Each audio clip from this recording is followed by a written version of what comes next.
प्रश्न है आपका कि इंडिया में रहने वाले लोग बहुत हार्ड वर्किंग करते हैं, उसके बावजूद सफ़र बहुत करते हैं, पूजा पाठ भी बहुत करते हैं, धर्म ध्यान जब तब भी बहुत करते हैं, फिर भी इतना कष्ट उठाते हैं।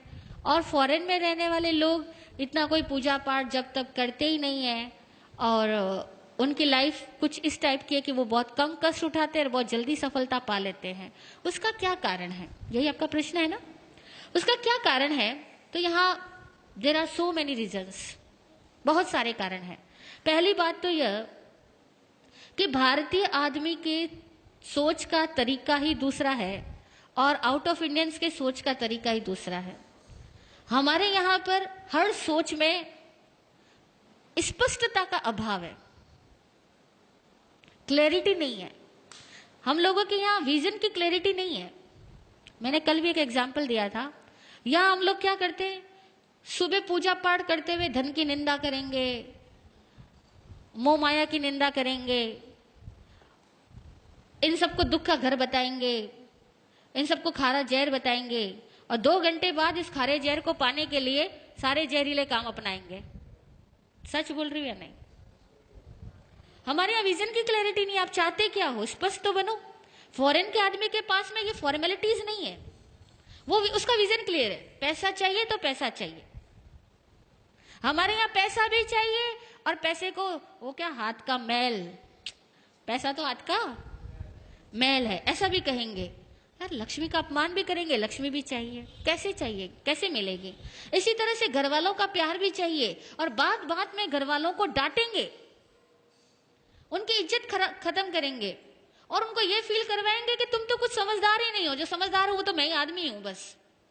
अब बता घर में कैसे प्रेम रहेगा? हमारे यहाँ बड़ी औपचारिकताएं हैं, बिना रिस्पेक्ट दिए हम कुछ पाना चाहते हैं। और दूसरी बात, हमारे यहाँ बेईमानियां बहुत है। फॉरेन के आदमी में स्पष्टता तो है ही, ईमानदारी भी बहुत है।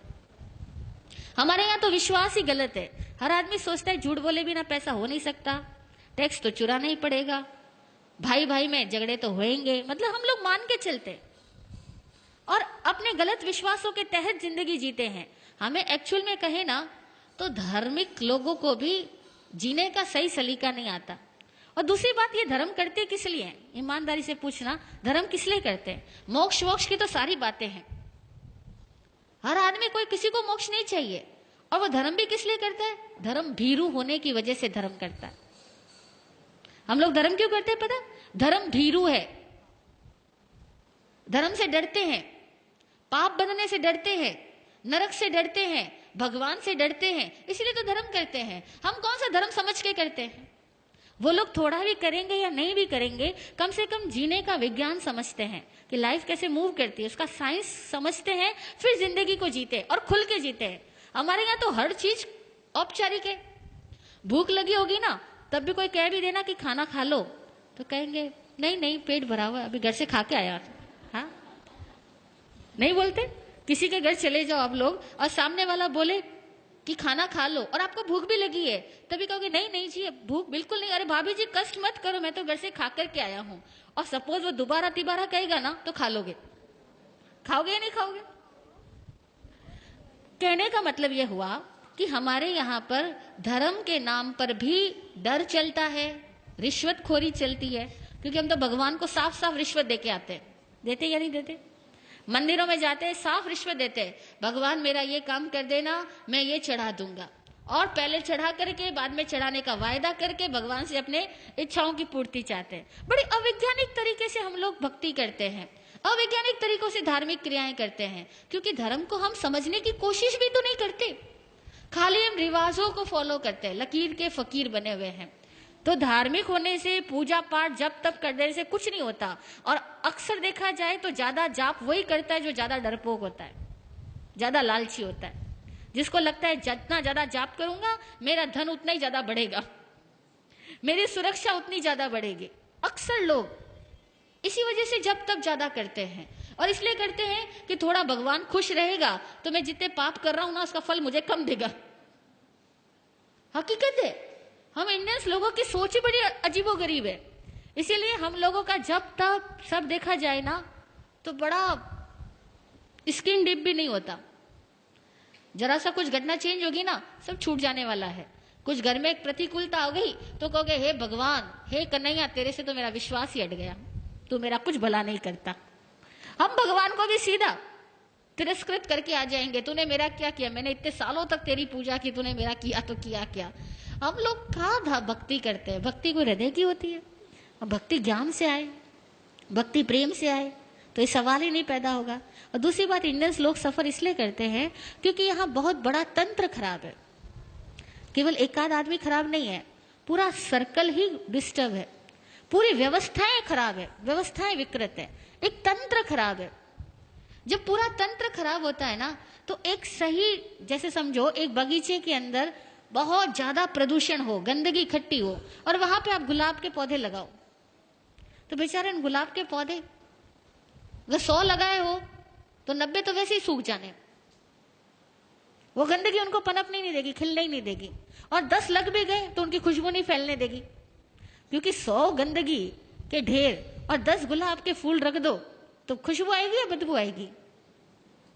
तो हमारी इंडिया में तो प्रॉब्लम यह है कि 100 तो गंदगी के ढेर लगे हैं और 10 गुलाब के फूल हैं।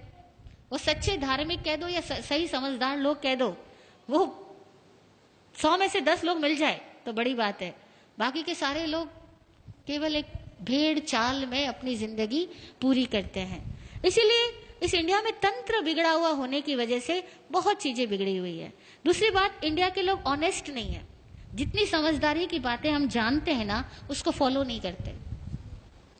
आपने कितनी बार सुना सफाई रखनी, यत्न से काम करना, लेकिन अभी यहां भी खाना होगा ना तो भी लोग सफाई नहीं रखेंगे, यत्न से काम नहीं करेंगे।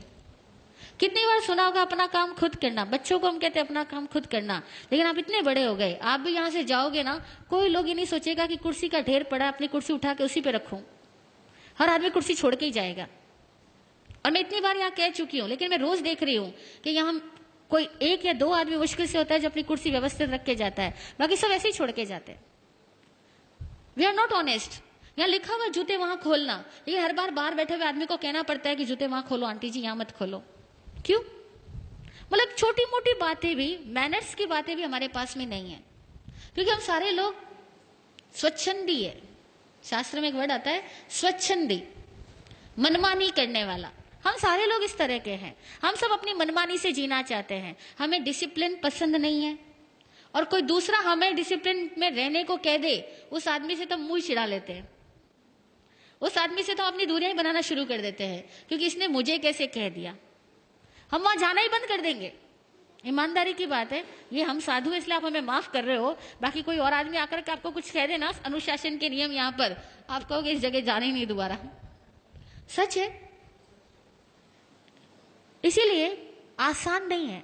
इंडियंस लोगों को अपने आप को पहले ईमानदार बनाना होगा, अपनी सोच को वैज्ञानिक बनाना होगा, और अपने हर कार्य को सही तरीके से करने की कला सीखनी होगी। तब कहीं जाकर के इंडिया फॉरेन कंट्रीज के लोगों की तरह एक सुलझी हुई जिंदगी जी पाएगा। और कम से कम हमारे यहाँ साधु संत भी, सॉरी टू से, गुस्ताखी माफ, मिच्छामि दुक्कडम, साधु संत भी लोगों को जीने का सही तरीका नहीं बतला पाते हैं। वे भी लोगों को डराते हैं अथवा लालच से भरते हैं, और साधु संतों के कारण भी हमारे समाज की सभ्यताएं विकसित नहीं हो पाती। और ये भी एक बहुत बड़ा कारण है कि साधु संत खुद भी समझदार नहीं होने की वजह से इतनी सारी पब्लिक के लेवल को रेज नहीं कर पाते, और फिर जो वाकई समझदार लोग हैं वो साधु संतों के पास आना भी पसंद नहीं करते, नहीं पसंद करते। उसका कारण साधु संत स्वयं है। तो दुनिया में भारत में इतने ज्यादा सन्यासी है, इतने ज्यादा साधु लोग हैं, हर धर्म के अंदर, हिंदुओं में भी हजारों भरे पड़े हैं, जैनियों में भी भरे पड़े हैं, इतने साधु है। लेकिन वो सारे साधु ईमानदारी से अगर साधु होते तो भारत का कुछ और नक्शा होता। लेकिन हम लोग ईमानदार साधु नहीं और ईमानदार समणोपासक नहीं, अब दोनों में ही कमियां हैं। तो भैया ऑल ओवर कहते हैं अब जैसा बाप वैसा बेटा, तो करे क्या, है ना। ओके, जय हो। हाँ बोलिए सुनीता जी।